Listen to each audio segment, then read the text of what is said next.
Well, after years of bad blood and a long-running family feud, Australia's super fight is ready for liftoff. Hello and welcome to Main Event. We are live here at the W in Sydney at Darling Harbour. My name is Eloise Sawyer. Peter Bedell alongside me. Pete, this has been a rivalry that's dated back to pre-COVID times. There's been so much talk about this. We find ourselves finally here.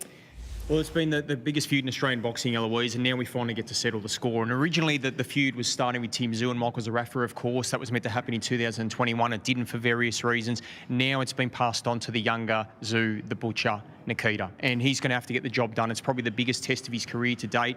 Michael Zerafa goes in confident, but beautiful fight stylistically. Let's see who wins. Would you agree that it's possibly been Australian boxing's worst kept secret about the fact that this would finally one day come to fruition? Oh, absolutely, Eloise. Look, it had to the score had to be settled eventually. But it all started 4 or 5 years ago when obviously Tszyu was on the rise, his star was on the rise, and he was seen as the golden boy of Australian boxing. He disposed of Jeff Horn, and then of course Michael Zerafa, who had 2 great fights against Jeff Horn. He seemed the next target, and it was meant to happen in 2021 in Tszyu Castle. The week before the fight, Michael Zerafa pulls out. He was accused of being a coward by the Tszyu camp. Michael Zerafa insists there were just COVID reasons. He had issues with his trainers. So now we get to see whether Michael Zerafa can walk the walk, he's talked the talk, and let's see if he can get in the ring now against Nikita and put him away. There's been a number of dates set and it's been pushed back. We finally find ourselves here today at press conference where the date will be officially announced. It'll be locked in. Is there fear that this could then be pushed back? Is that possibly on the cards as well? Well, we've had a few false starts, haven't we, already with this one? I mean, it was meant to be, I'm told, late November. Then there was a little bit of an injury for Michael Zerafa to his rib, I'm told, so he's had to put it back. But look, we hope he gets into the ring. He's had 39 professional fights. He's fought some better fighters than Nikita Tszyu in terms of records and resumes. So now, let's see if they can bang in the ring and who gets the victory. Well, the wait is over. Let's make it official now with Ben Damon. Well, ladies and gentlemen, it is a fight that has been years in the making, a blood feud that has captured the imagination of the Australian sporting public during a bitter war of words as 2 famous surnames and 2 polarising figures have danced around each other without a punch ever being thrown. Well, finally and delightfully, we can now confirm that Tszyu v Zerafa is on, live on Main Event television on Friday, January 16. The unique and undefeated prince of Australian boxing's first family faces the former world title challenger and self-styled bad guy of Australian boxing. It is Bad Blood, Nikita Tszyu v Michael Zerafa. Nikita Tszyu is the wild man. Wow, here goes Tszyu. Right hand from Tszyu. There's a massive shot. Oh! Nikita, destroyer. No retreat, no surrender. Michael Zerafa. Zerafa looking very dangerous. Big shots from Michael Zerafa. Oh, big right hand. That was a bomb. Here he goes. Zerafa has more where those came from. Friday, January 16 is the date. It's Nikita Tszyu and Michael Zerafa. Finally, we've come here to announce this fight that we've been waiting for so very long, and it's all brought to you by No Limit Boxing Promotions. I'll start in the middle with the big boss there, George Rose. George, you must be so relieved and excited that finally we can make this official. Look, I am. I'm absolutely excited. It's an honour to be here on behalf of No Limit Boxing to bring you the biggest domestic grudge match of the decade. Tszyu versus Zerafa. It's something that's been boiling since 2021, and it's a blessing to have such a high-class fight taking place. We haven't seen this since the likes of Tszyu Horn, Mundine v Green. It's rare in Australian sports that you get to have such high-calibre domestic matchups like this. It's like the state of origin. It's New South Wales versus Queensland. It's the Roosters versus Rabbitohs. It's Collingwood versus Carlton. It's Collingwood versus Essendon. It's like the old school V8s, Ford versus Holden. You have to choose a side in them matchups. You've got no choice. You've got to choose a side. And in this fight here, you have to pick a side. Are you Team Zerafa or are you Team Tszyu?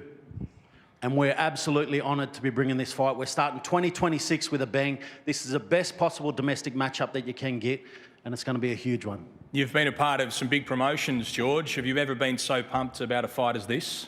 Look, it's been a long journey to get here. and I am pumped. Like I said, this has been something that's been boiling since 2021. We've been hanging to put this fight on. Tszyu and Zerafa are the two biggest names in Australian boxing. They're two of the best fighters in Australian boxing, and it's one that we've been hanging to get out here. I nearly swore then. I'm that stoked to be able to put this fight in front of everyone and to be able to confirm that it's officially taking place on January 16th. We've had some false starts along the way. We were meant to have, of course, Michael Zerafa and Tszyu way back in 2021. We know what happened there. Then this fight, well, it was meant to be announced recently. There were injuries and car accidents, and it just looked like everything was conspiring against it. Did you start to doubt this fight would ever happen? Look, no, I didn't doubt it. I knew that it was going to happen. I put the energy out there. I knew this fight was going to happen. I know that when you've got two fighters of this calibre, with the bad blood that exists, you've got the bad boy of Australian boxing, a guy who's fought all across the world. He's fought five former world champions. You look at the numbers alone. He's stepping into his 40th fight. He's had 22 knockouts in his career. That's double the amount of times that Nikita's even stepped into the ring. He's got a lot of experience in his favour, Michael Zerafa. Nikita Tszyu, on the other hand, he's the most exciting guy in Australian boxing. He's the most unpredictable guy as well. He's probably the most unpredictable human in Australia, to be fair. But when you're watching Nikita Tszyu, he's an absolute entertainment machine. He's fought 11 fights, knocked out 9 guys. 7 of those guys, he's stolen their zero from. He's fought 7 undefeated guys and stolen their zero. Now, you look at anybody else's resume, their first 10 fights, none of them look like Nikita Tszyu's. This is the best possible matchup that you're going to get in Australian boxing. Both of these guys are stars that are world title calibre. And what happens off the back end of this fight, it could open anything. I haven't felt this excitement and this sort of buzz for a fight since fights like Tszyu Horn. The bookmakers will make up their own minds here, but for you, George, considering that Michael Zerafa is having his 40th professional fight, we know what he's done as a professional. Nikita Tszyu, though, on the rise after 11 undefeated fights. He's world ranked as well. Who's the favourite going into this fight? Well, look, I'm not a punter, but this could be the first time that Nikita steps into the ring as an underdog. This could be the first time that he steps into the ring as an underdog. When you're fighting a guy who only a few fights ago fought for a world title, he's been the #1 in the WBA for a good number of years. He's been Australia's best middleweight for the last 6 years. He's sat at #1 for all this time. He's a guy with experience who wants to go on to another world title opportunity. Nikita Tszyu is a rising star. He might be our pay-per-view star of Australia, but he also wants to be a star on global boxing. And he's headed that way. The way that he fights, people love him. People are excited by him. But when you step into the ring and you've got a guy with Michael Zerafa's credentials, there's a good chance you step in as the underdog, and it gives you a chance to prove yourself. And we've seen that in the past. We've had great underdog fighters come in and prove themselves in the past. This one's going to be another opportunity for that to happen. George, we do know the date, Friday the 16th of January. What about the venue? Can you give us any information on that here today? Yeah, look, we are very close to getting there. A fight of this calibre is a type of fight that you could fight it anywhere in the country, and people are going to come, people are going to watch, people are going to tune in. This is the best matchup that we can get in Australian boxing. We will have a venue locked away very soon. As soon as we do get that done, we'll be announcing it straight away. We want everyone to come along. We want everybody to be a part of it, because this is going to be the biggest fight of the year. And another all-important factor, the weight at which this fight will be fought. We know that Michael Zerafa is campaigning as a middleweight. Nikita Tszyu is a super welterweight. Have you reached an agreement with regards to the weight? Yeah, well, look, both of these guys, as I said, they're stars in their own right. They've both earned their right to be able to fight at their weight. So we were able to meet in the middle. Michael Zerafa, obviously a great middleweight.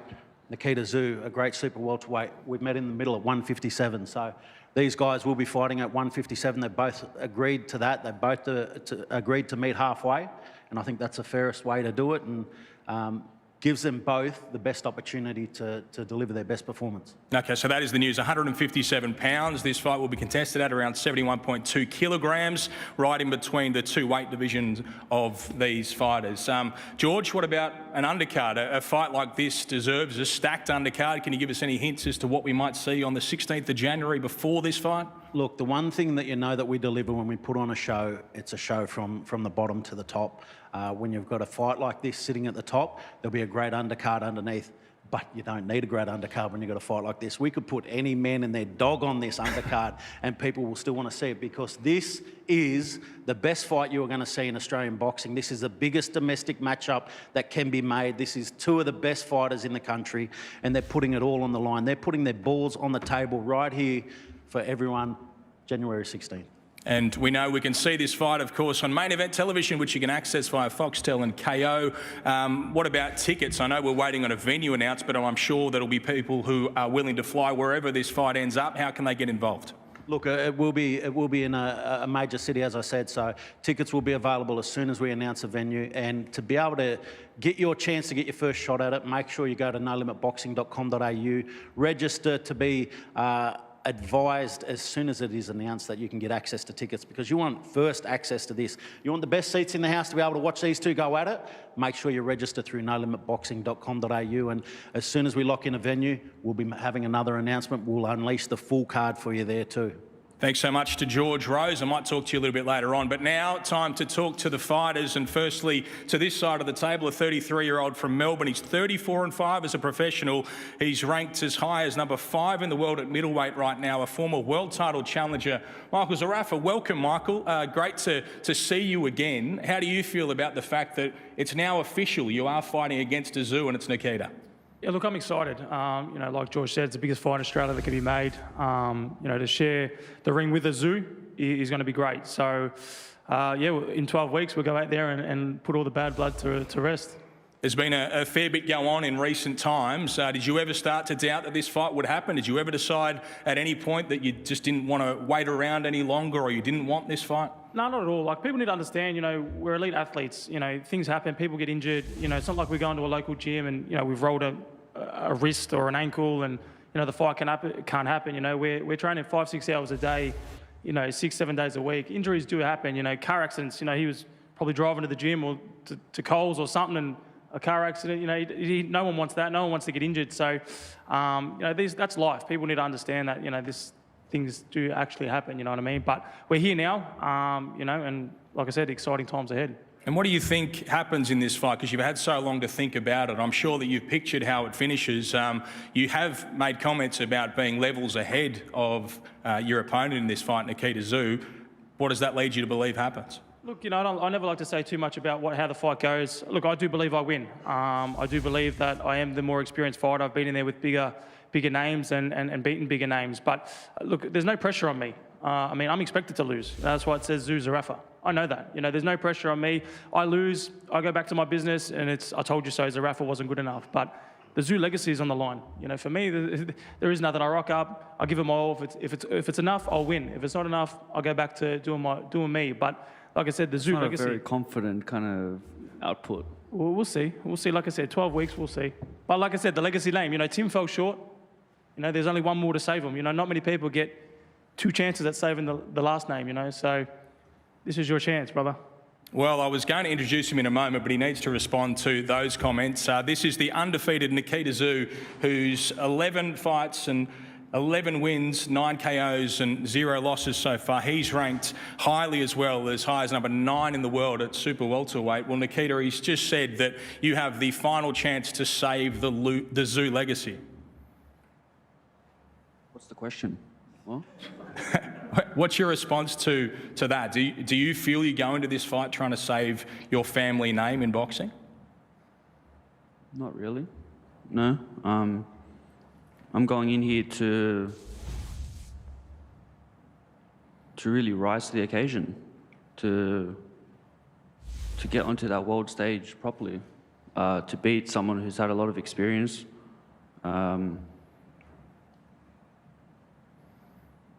To really, make a name for my own self. When you look through what Zerafa has done in the ring as a professional, are you impressed? Look, he's had 39 fights. He's very experienced, but I'm very inexperienced compared to him. But there's a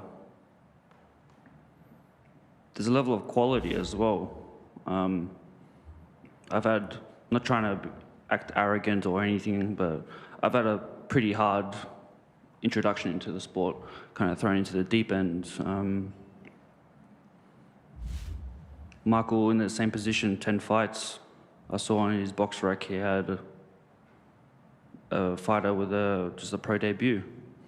So, Michael, what do you feel about that? He's experienced, Michael, but I'm here to take away the experience.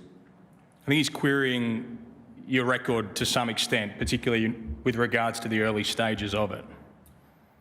I mean, you know, when I was fighting in the pros, you know, he was contemplating if he was, you know, going to continue with boxing or not. You know, he was still in the amateurs. You know, so I've been in the sport for many years now, and like I said, I've fought the best. I've been beaten the best in the country. I've been at the top for many years now, and like I said, there's not really much more to say. I mean, the date's there. I mean, I'm not going to be the old Michael Zerafa and put out. This is a big fight, you know, and I'm not overlooking anybody. I know he's a big puncher, but again, I do believe that there's levels in the sport. There's a level below me and there's a level above me, and I don't think January 16th he's going to be at my level. Do you think they've underestimated what you have achieved previously, Michael? 100%. Everyone does. I mean, everyone does. They all give me respect once I beat them. Your Hardmans, everybody. You know, they've all got something to say. And not disrespect anybody, but you know, they all say they're going to knock me out. Like I said, you know, 35 of them all thought the same. 35 fell short. Nikita, are there any particular fights of Michael's in recent times that you've seen and you've thought, yes, I can beat him? Well, in the moment, I didn't really fully see the fight because I was in the toilet. But the fight against Lara is a kind of a nice blueprint. Southpaw, I'm nowhere near the level of Lara, not at all. But he's showed the vulnerabilities in Zerafa's chin, in his style against Southpaws, and that's what I'm trying to capitalise on. Michael, he's questioned your chin. I know you've questioned his at times. What would you like to say? I mean, I definitely question his chin. I mean, he's been rocked out of his 11 wins. He's been rocked, I think, 10 of his fights, and nearly been stopped a few times by guys that aren't even the best light middleweights in their gym. But again, no disrespect to Nikita. It's actually credit to Nikita. You know, for someone that's having 11 fights to step up fighting me, I wouldn't want to fight me. I'm a bad man. You know, like, for credit to him and his team for stepping up, wanting to fight me, and may the best man win. I gotta ask, what's with all this credit and stuff you're giving? No, mate, when credit, look, I've got no bad blood with you. My rivalry was with your brother. Mm-hmm. There's no bad blood with you, and it's not even bad blood. It's just that competitiveness. Me and Tim were both number one. We're both in the. No, but you've always been like this bad guy, and you've always owned the bad guy. Well, because sometimes what's the change? Sometimes promoters need a bad guy, you know, and no offense to you, but you're not the best talker. Yeah. You know what I mean? And neither is your brother. So they kind of need me a little bit, you know? So that's why I play the bad guy and the villain and stuff like that. And if I walk past, I got no bad blood. So what's the change now? Why? There is no change. I did it in my last fight. I was giving my guy credit. Before that, I was giving him credit. Lara, I gave him credit. The guy before that, I gave him credit. I wasn't a bad guy. When I need to be the bad guy, I can be the bad guy. But there's no need to be a bad guy with you. The date's there. There's no need. I generally say it, and you've heard when they ask me about your character, I wish you nothing but the best. Oh, I wish you a speedy recovery. I said, mate, things happen. I actually had your defence. I got nothing bad to say about you. Yeah, I don't know. It just seems a little deceiving because all the stories I hear about you, the way you communicate with people in the management, the people in the media, you bring off a very different kind of energy when you're being respectful. I'm just being me. Like I said, you can take it, you can leave it. I mean, I can be a bad guy to you if you like, but I'm just being me. I don't need to hate you. Like I said, the date's there. We're going to settle it out. May the best man win. I wish you nothing but the best. I hope everything goes well. Hopefully no one hits you again in a car.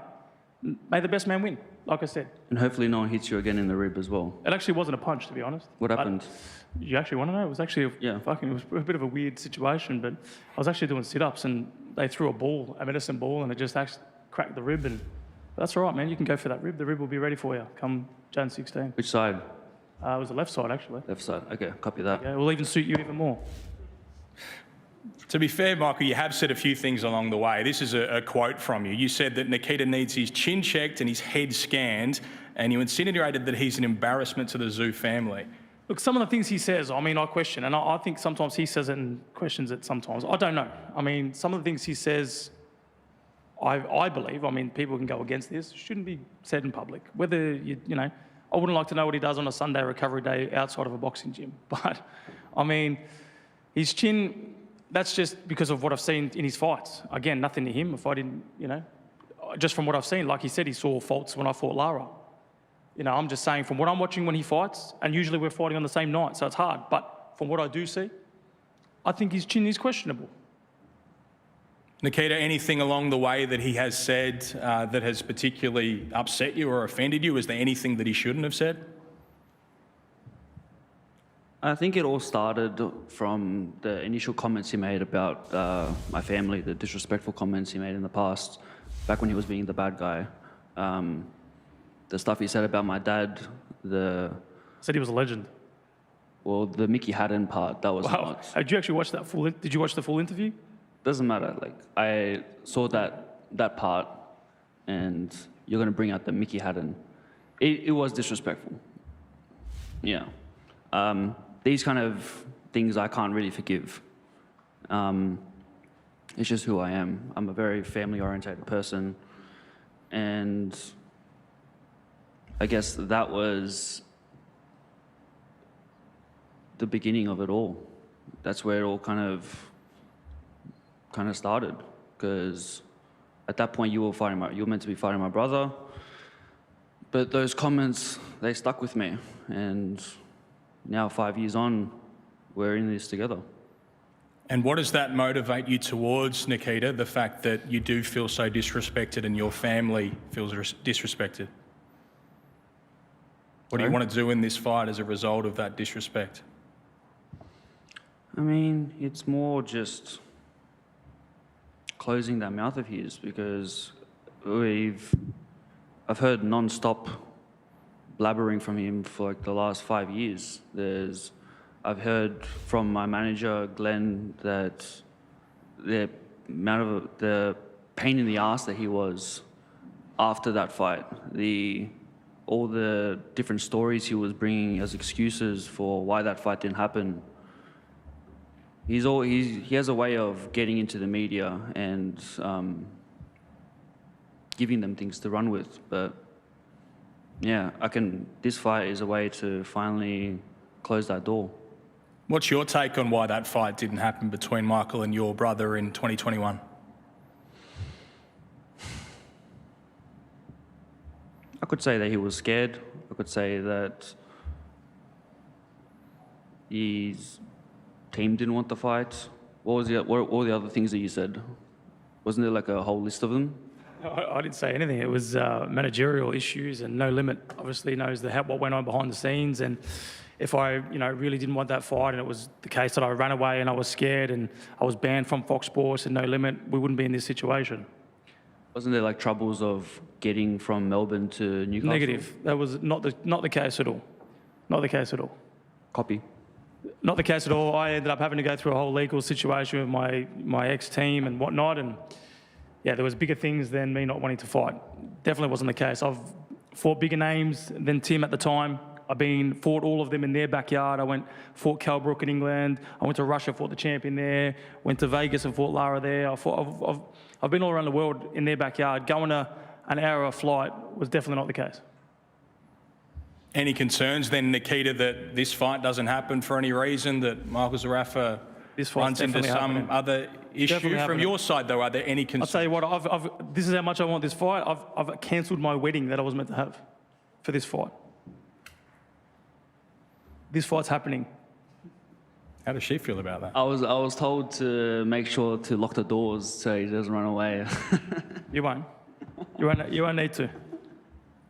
Do you have any legitimate concerns, though, Nikita, about that? No, I think he's going to come to the fight. I think he really wants this fight as well. This is big for both of us. And when you've pictured it, because you've said some things about what you want to do in this fight and how you want to see him react to what is going on, how have you pictured it? What is the ideal scenario for you as you're winning this fight?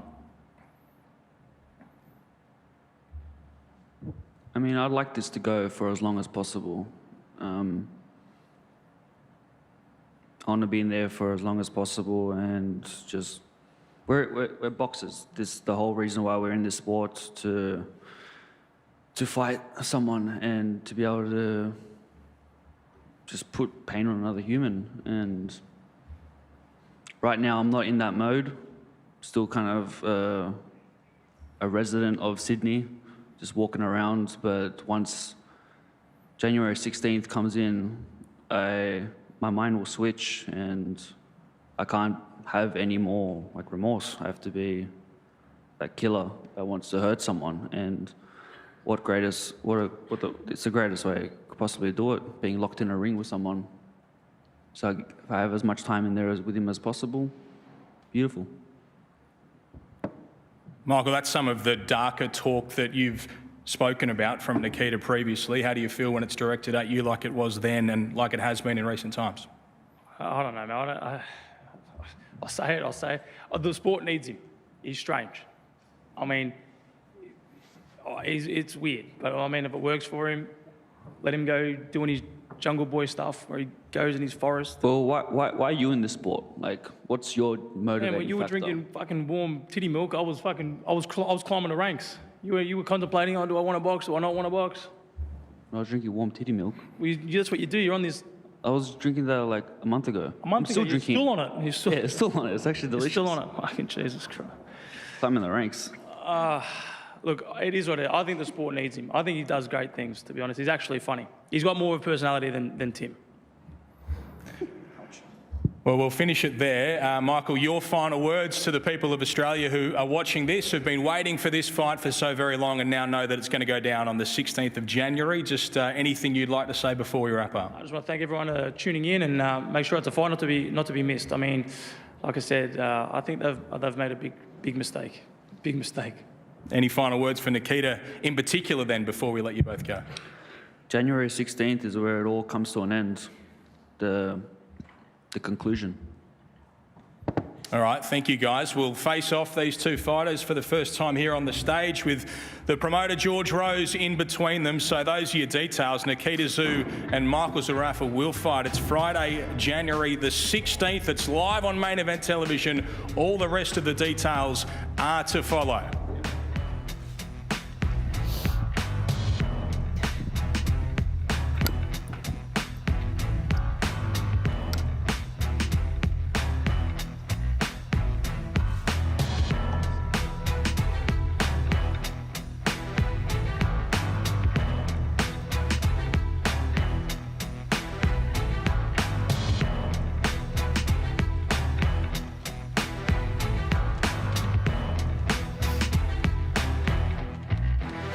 January 16, it is Tszyu v Zerafa. Thanks so much for joining us today. I'm Ben Damon and I'll see you at the fights.